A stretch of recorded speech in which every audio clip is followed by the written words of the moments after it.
Well, hello, everybody. Today I'm filling in for Shelley Stockwell Nicholas for Free Hypnosis IHF as in Frank. Mm. And did I say that right? Whatever. Yes.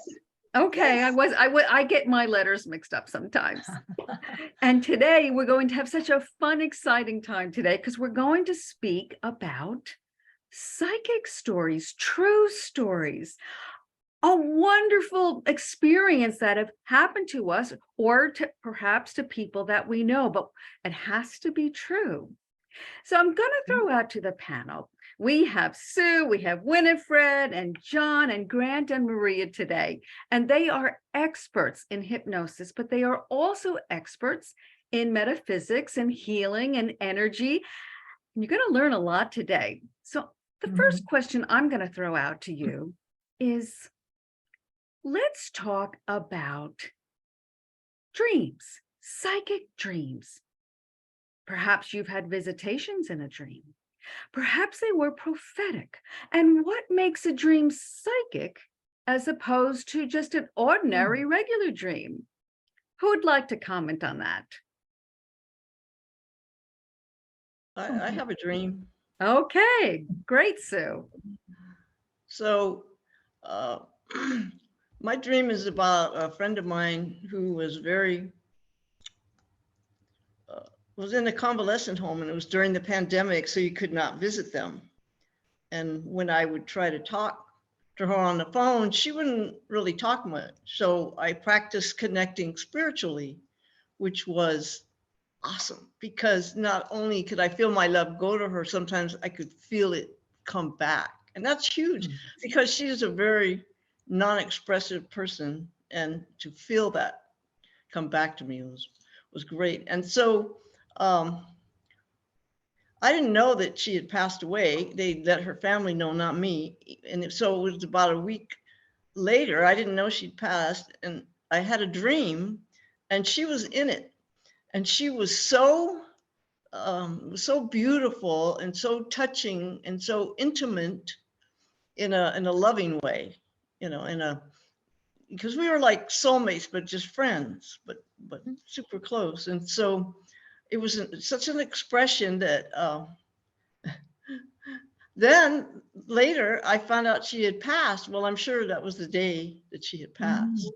And that was her way of coming to me. And then on the day I found out, so I was a little more upset than I thought I would be because I knew she was going to pass, she was pretty ill. This most gorgeous sunset I've ever seen in my life came up, and I went and I just drove toward it. It covered the whole sky, red, orange, just absolutely amazing. It was so comforting, and I felt her, and I still feel her all the time. And one other thing wasn't a dream, but what it was after my mother passed, uh, I went in and she wasn't real ill. It was actually kind of a surprise, but she was kind of miserable, a lot of pain and this and that. Um, and I always wondered what she was hanging on for. But anyway, they told me she passed. So I went and laid in the backyard on my little spot where I look at the sun shining on the palm trees. And my dog came, and he would usually lay like in between my legs, but he laid all the way across my stomach, which he's never done before and never done since. It was like he knew, he came and laid. And then I'm just laying there, not thinking of anything. And I could see in my mind my mother and her two parents holding her hands. And I felt this overwhelming, like an ocean of joy coming, just like a huge wave. It's something I can't even explain. And then I saw her walking away with her parents and hand in hand.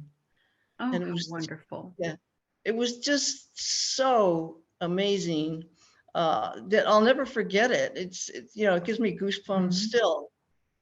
And so, yeah, those connections and that spiritual, whether it's a true dream, because I think some dreams are so profound, or just Yes. an experience of connection. with people.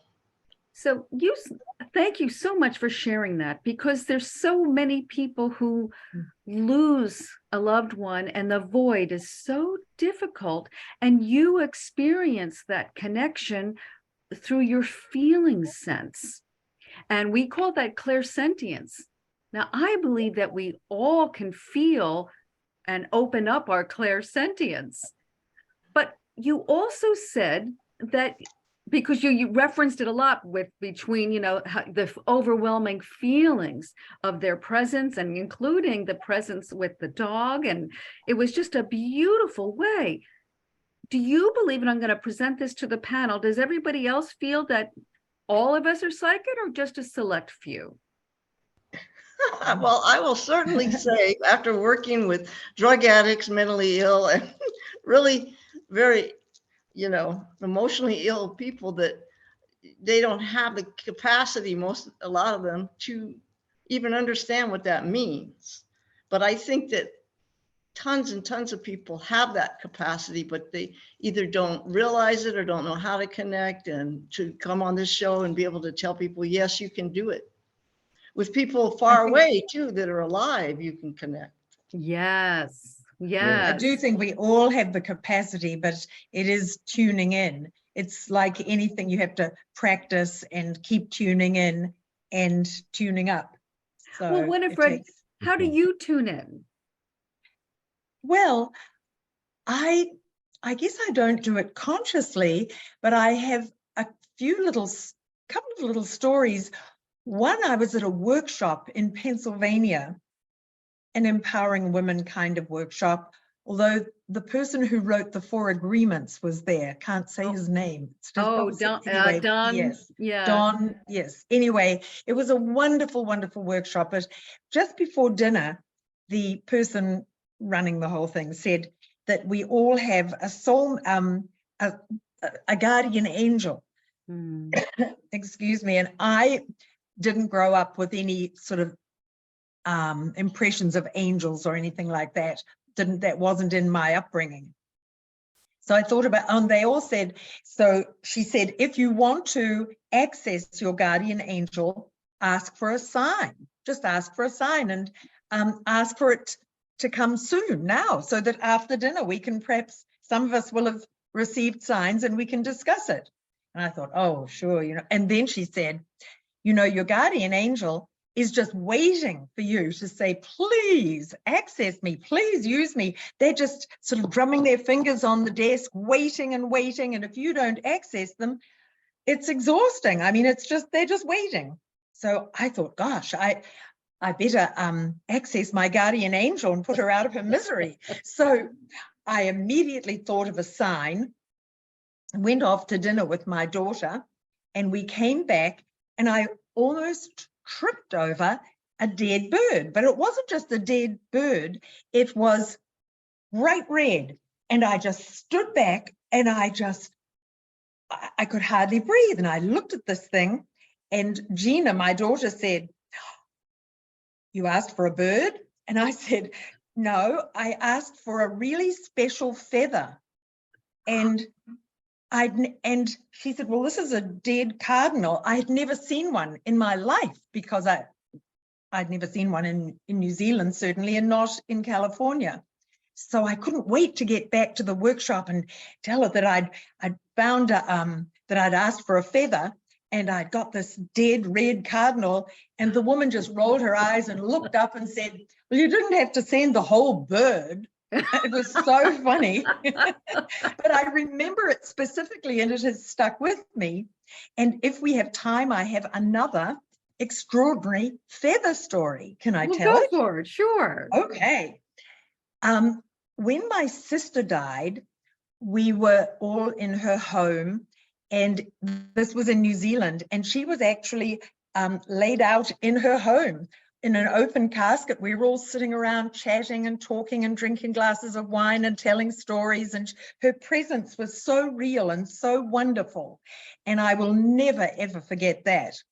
But I was, how you're sort of a bit antsy when you're sitting around waiting for a funeral. I started to polish my great-grandmother's silver tea service, the teapot and the little Uh-huh. jug and the creamer. I was polishing it because it was all tarnished, and I just polished it away. And I was thinking about my great-grandmother, whom I never met. I mean, she was in England and died many years before I was born, but I always felt a kind of connection with her, and I could feel it as I was cleaning her silver tea service. Then before we flew back to the States, I wanted a record of some of my sister's writing. So I went to the printer with 2 lots, one a bunch of her letters and one a bunch of her stories. And they were on legal paper from the printer. And I had these 2 sets, stories and letters, in one bundle in a bag. And I just put it in my suitcase and flew home. And when I got home and unpacked everything and looked at these letters and stories, this was in the middle of between the stories, Wow. between the stories and the letters. This little feather was just sitting there, and it wasn't there when I was printing them out at the printer. Now, I inherited my great-grandmother's little writing desk that she got as a wedding present. Mm-hmm. And inside it, there are some photographs of her sitting in a garden chair with a parrot on her shoulder that looked just exactly like the color, you know, this kind of parrot. And so I have physical proof of psychic connection, and I treasure this with all my Oh, heart and soul. I what love a this. So I just had to share fabulous story. my two feather stories. Well, you obviously had a visitation I from a loved did. one. That's right. So here, I- it's wonderful to really Yes. experience and have a knowing that our loved Yes, ones, that they're still with us. They're just different. absolutely. Oh, And I just think she was so pleased that I'd cleaned her silver. of course she was. It was lovely. Oh, fantastic. Okay, let's hear from John. What do you want to tell us about psychic energy or healing? I have no idea what psychic energy is, Okay, but it's energy. that's right. And so you create the energy through a thought, whatever that thought is. If it's a healing thought, that's a wonderful thought, and Mm. it goes where it needs to go. So if you believe that the energy is all in the universe and the universe controls it all, the energy knows where it needs to go. All you need to do is send it out. And I guess the universe is then psychic and knows where that energy needs to go. So if you're working with a client that has a difficulty in whatever the issue is, you want to make sure that you're not trying to psychic into what is their problem, what is their situation, what is going on with them. You need to make sure that you're clear and stay out of that realm, because the universe may be talking to you and telling you things that you should not know. Because if you do, then you might be becoming a psychologist, psychiatrist, or in that area instead of a hypnotist. Because as a hypnotist, all you are is a mirror, holding up that mirror, reflecting and allowing the client to answer their own questions. And they will answer their own questions, and they will come up with the correct answer. It may not be what you think, but I think it is what they want, because that's why they came to you. They came to you for a Absolutely specific right. reason. And sometimes we as hypnotists try to intervene. So I think it's really, really important that we hold some of our psychic abilities away from our client when we're working with a client. Because if you're working with a client, you're allowing them to speak, and you're holding the mirror up to allow them to see what they want to see. They answer their own questions. So in my opinion, I think it's interesting that we all have that psychic ability, Some Hmm. people call it different things. Maybe it's a feather. Maybe it's a guardian angel. Whatever it is, don't judge it. Let it come through and be true. Because the minute you judge it, you're now putting your spin on it. And that's not what the universe wants. So I think it's a very, I don't know, mushy area, and many of us get confused by it. So what is really a psychic? The other morning at coffee, one of the gentlemen I was with, he was talking about what is a psychic? All they do is try to answer your questions. And so when you go to a psychic and they charge you that $10 for a psychic reading, what are they really doing? Are they just answering some of your questions that you're reflecting through them? I don't know what it is. But again, I believe in universal healing energy. And that might be psychic, I don't know. But it works. And don't judge it. That's it. Oh, well, when you spoke about that healing work that you do, that's profound, John. For those of you who don't know, that John does practice incredible Qigong therapy, healing, and he's had the most amazing, extraordinary experience. And the healing, when sometimes when we're able to, with our intention, with our compassion, to just be present, I think sometimes our energy just serves as a battery to help others, just feel grounded and safe and secure, and to be able to just stimulate their own healing within themselves. And I know that you have incredible stories to tell. I don't know whether or not you want to share, or else we'll move on. John, you need to unmute. Okay. We can move on. Okay, then. Grant. Okay, thank you, Deb. And yeah, I was thinking along the same lines as John, is that I don't really know what psychic is, but certainly unusual things happen, and we can tap into things without a doubt. I think some of us can do it more than others. I think modern life doesn't help us do it, because we get caught up with too much white noise what's going on out there.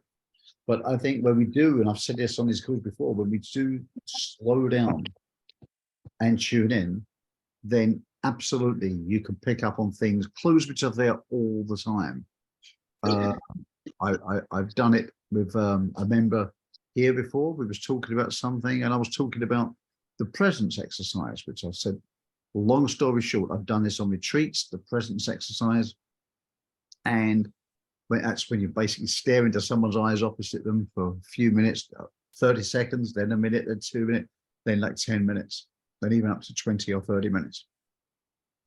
And when you do, when all the laughter stops, because it's quite a strange thing to do. I looked at a guy who just joined our team, and I looked at him and I thought, oh my God, this guy's incredibly sad. And then the words literally flashed from left to right, like blue letters I remember seeing, and the words just said, his father's in a medical profession. And I thought, what on earth is that? But I was convinced his father's in a medical profession. It was just literally written on his face. It was just obvious. And weird thing, couldn't say it wasn't there to try and read anyone's mind. That wasn't the object of the exercise. It was just to be present.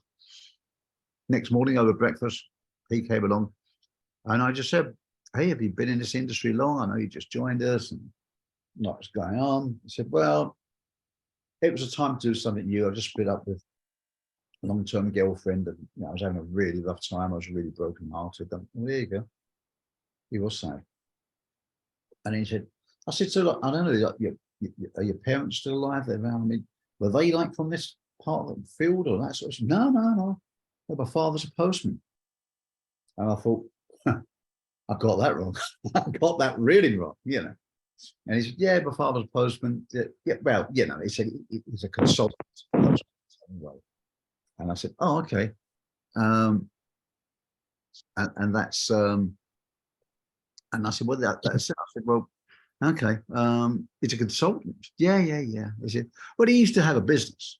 He said, but he thought he knew about business. He doesn't know anything about business. He just had something which was hugely successful people wanted. And he just did. I said, oh, really? Yeah, he said he made like medical arm braces. Oh, really? Yeah, he said, but he's a postman. I said, he's just doing it for a while. He's like a consultant. He said, he's actually an inventor, my father. He's an inventor. He said, he's invented something. He's waiting to get the patent on it for the medical profession. Yeah, so he's an inventor in the medical profession, something to do with catheters. I said, he said, why'd you ask? I went, no reason, just like just conversation really. But I was thinking, oh my God. Later on, I told him, I said, look, I've got to tell you something. And I told him this. Anyway, a few years later, I did a course. And I decided to teach that night. I decided to teach the presence exercise to a bunch of people. And I hadn't taught people about 4 years. And I thought, oh, I'll just teach it. Anyway, I did a course in the daytime, a course which had been recommended to me, and I did it. And the first exercise on the course was presence exercise. Completely unbeknown. I signed up, didn't know what the content was. I just knew that the outcome of the course is meant to be very good. Like, oh, wow. And they were saying, yeah, we're going to do the presence exercise. And people going, oh, okay. And I just said, look, guys, just so you know, what we're going to learn is can be a really powerful thing. Strangely enough, I'm teaching that tonight, which is a real coincidence. But let me tell you, and I told them the story I just told you about the guy with a medical profession. And we did it. So we're in breakout rooms, a little bit like this. And I'm with a guy, and we're sitting there, and I go, as we're going, hi, how are you? And I'm like, he's an engineer. Those blue letters came again. Just said, he's an engineer. Wow. I'm like, not meant to be doing this, you know, he's an engineer. And then sort of came across, he's an engineer. I thought, he's an engineer in the automobile industry. And then the next time I thought, he's an engineer in the automobile industry, but he's not on the tools. He's in procurement or accounting, project management, procurement, something like that. None of my business to ask. So, you know, it's not what we're there for. So I just didn't do it. On the next session, because you're going up for 30 seconds, then 2 minutes, then 5 minutes, you build it up, you know. And after a while, I said, hey, Grant, what did you say at the beginning? Did you say you was a coach or something like that? I said, yeah, I'm a coach and a trainer. And then I thought, now he's asked me, it gives me carte blanche. What is it you do? I don't know. He said, I'm an engineer. I went, all right. He said, but like in the oil industry. I said, oh, okay, oil. He said, like lubes. Do you have that in England? Like a place where you change and get your lube changed, like you get your tires checked and like. I said, yeah, we do. He said, yeah, we call it lube. I said, but it's like, he said, like, so it's where you go and get your oil changed. So it's in the automobile industry. I'm an engineer in there. I'm like, okay. And he said, but I'm not on the tools. He literally said, I'm not on the tools. He said, we go around, we go around, he's part of America, we go around and buy up or offer to buy up all the small garages that do it independently and say, would you like to do it under our banner and use our resources? He said, so I'm in procurement. Why'd you ask? You haven't just done that thing again, have you? I'm like, didn't mean to, none of my business, but just did it. Really? Yeah, totally. And I'm not saying I can do it to order, but yeah. Anyway, you know, you in a course, you actually practice with people. Then after the course, you buddy up and you practice. Mm-hmm. Saturday afternoon, I buddied up with some lady and we're sitting there. Oh, how you doing? And she said, oh, you worked with my husband, didn't you? I said, your husband? She said, yeah, wasn't you teamed up with my husband on the course? I'm like, oh, is that your husband? I didn't know it was your husband. Yeah, great guy. And we're chatting. I'm thinking, this is awkward because I want to tell her something, but it's not for me to say. You know, something just came to me when I was in the session with him. And I thought, it's really not what this course is about. It's not for me to say. It's none of my business. I don't want to act out of my jurisdiction. This is awkward. And I don't know what's going on with these guys. You know, it's none of my business. And I thought, okay. So I did the session with a lady. I'll see how I get on. Got on really well with her. And I said, look, bit of a dilemma. I'm torn between saying something or not. But when I was working with your husband, just a phrase jumped out at me. And I wanted to tell him, but it sounded nonsense. And I didn't want to trigger anything because, that's not why we're on the course. And I didn't want to get messy. But something just jumped out and I have no idea what it means. And I don't know what your relationship is. It's none of my business. I don't know whether to tell you something. I said, and if I do, and it's wrong, or I apologize, and it's not, won't go any further, and I apologize. But just something, I felt overwhelmed to tell him this thing. And she said, no, it's all right, Grant. I get it. On courses, sometimes stuff like this happens. She said, just tell me. Just tell me. I said, it means nothing to me, and you haven't got to answer a comment. It's just do with it what you will, or don't tell him or say. I said, but I just got an overwhelming desire to say to him, you have been loved much more than you know. And I have no idea what it means. And she said, no, I will tell him. She said, what you don't know is his father died recently. His father was always really distant to him. And what he's been talking about recently is he felt that his father never loved him. She said, no, I will definitely tell him. I said, are you sure it's okay? Yeah. So I was doing that, and I mentioned that on this call. You may have met a couple of years ago. And long story short, something happened, and I stayed around, spoke to Shetty. I want to ask Shetty something. And Spencer came back. I was talking to Spencer, and Shetty said, I want to do a workshop, maybe put you two guys on it. And she said, what was that presence thing you was talking about? And that was it. And then Spencer said to me, so what are you getting from me right now? And I said, not an awful lot, if I'm honest. Like I say, I'm not making no big thing about this. I'm not saying I'm special, and I'm not saying it's anything I can do to order. I'm not getting a great deal from you, if I'm really honest, Spencer. All I'm really getting is that you're thinking, well, on the other side of the world, we're a long way away, but somehow there's a connection or something. And he said, that's really funny. He said, because I was just thinking, isn't it interesting that we're on the other side of the world, that somehow it wasn't connection, something like that. I said, and Spencer said, that's pretty funny, because I was thinking something pretty similar to that. Well, you know what, it sounds to me that you were having a telepathic connection with Well, Spencer. Shetty said, you're channeling something, sure. And I Yeah. know if anybody's out there, you could say, oh, that guy was cold reading. You know what, say what you like. I even have a course on cold reading somewhere, and I've never read it. I promise you, it's on my computer somewhere. I've never read it. Like I say, I'm not making any claims about this, making any bones around it at all. Ask Spencer, ask Shetty, they'll tell you. Well, I guess, it's like what Sue and what Winifred and that they said that, what we all have the intuition, it's part of our sixth sense. I mean, we obviously have all of our other senses, and you were just able, the conditions were right for you to just tap in. Maybe it was empathy and compassion and mental connection with Spencer, because the two of you guys are pals.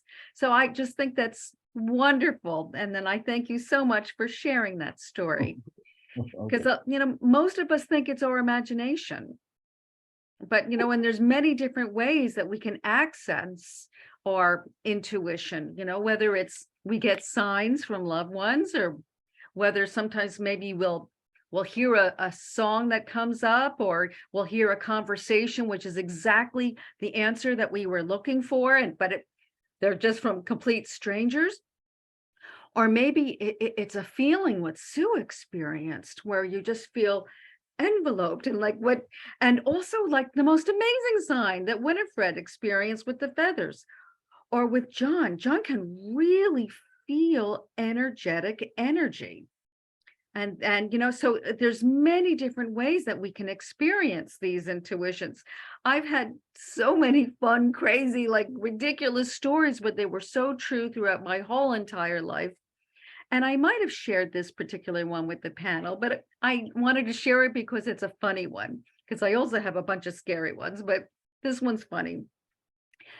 I was woken up from a dream, and it was a woman that I knew, and she was an actress in my brother's theatrical productions. And I saw a Chinese restaurant, and the chef, working at the wok, and she just said, just tell him I'm fine. So the next day I was going to the wake, and she has a bunch of daughters. So, and I was with my husband, and I would go up to each one. Oh, I'm so sorry for your loss. Did you have Chinese food last night? She'd look at me really crazy. And I did this to all three.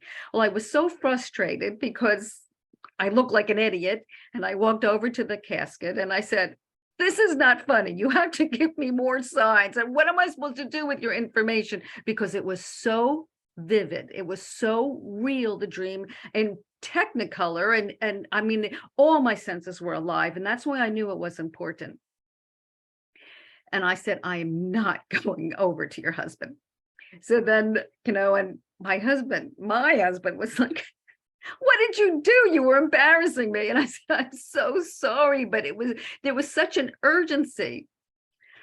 So the next day, my brother calls me and I said, oh, you heard, I embarrassed myself. He says, what are you talking about? And I told him the story and he was quiet. And I thought he was gonna like yell at me. And he said, I was the one who went for Chinese food, and I was the one who was crying in the Chinese restaurant, and I was the one who embarrassed myself because I could not stop crying at the wake. So I was like, oh my God, the message was for you, because they were really good buddies and I never thought about my brother. So a couple of years pass and I get another dream. Same woman wakes me up in the middle of the night and she said, go get a paper and pen because you're not going to remember this. Oh, I went and got a paper and pen and she gave me 3 very specific messages. The first was like she was waving, the American flag. And then the second thing was I heard, the song from Archie Bunker, those were the days, so I heard that, and it was something with Edith and Archie. And then the other was very, very personal. So, and she told me, you got to call up my husband. I was pretty nervous to do this. We're talking a very old-fashioned kind of a guy. So I waited a couple of days and my printer's making all kinds of crazy sounds and lights. And I'm like, okay, because what I've learned many, many times, that it's very, very easy for our loved ones to get our attention through manipulating energy and playing with energy. So I said, I have to send this fax. I said, if you stop fooling around with the printer, I will call your husband. It stops. I send my fax. I am shaking, picking up the phone, calling the husband. And I said, hi, this is Deb Taubenslag. And it's like silence. I'm like, oh God, here we go again. I said, I have something I need to tell you. And he said, yeah, I heard about it. And I said, no, this is something new. And I shared exactly. And he said that the waving, he's looking at the picture right now, was a barbecue for July 4th. And then he said, oh, I can take that too, because I used to call her Dingbat after that show. And then the third was such a personal message, and it was just to him. And he just started crying, and he thanked me and thanked me and thanked me. And he asked me to please type it up and send it in email because he had to show the rest of the family. So the reason why I shared that story, because it was a very true story, and our loved ones, they just rejoice when they can connect with us, and they connect with us through so many, many different ways. The electricity, through dreams, through, I always get signs through, seeing things on trucks or billboards or even license plates, pennies from heaven, feathers, etc. So I'm just going to ask you all out there to don't think it's your imagination, to please acknowledge it, because they work so hard trying to just say, hi, I love you. It's not your imagination. Oh, you can think it is. That's your ego talking. But when you really feel it, especially when you're thinking about them, and you just feel like a tremendous love, as if you're just getting like either a whisper in your ear or just like a little brush, And you just, oh, or maybe the cold chills or the goosebumps, and but just a really wonderful, loving feeling. It's comforting. It's so comforting to know that love never dies. So is there anything else that anyone wants to say before we end tonight? Okay, well, on that note, everyone have wonderful dreams tonight. God bless, and we'll see you next week. Bye for now.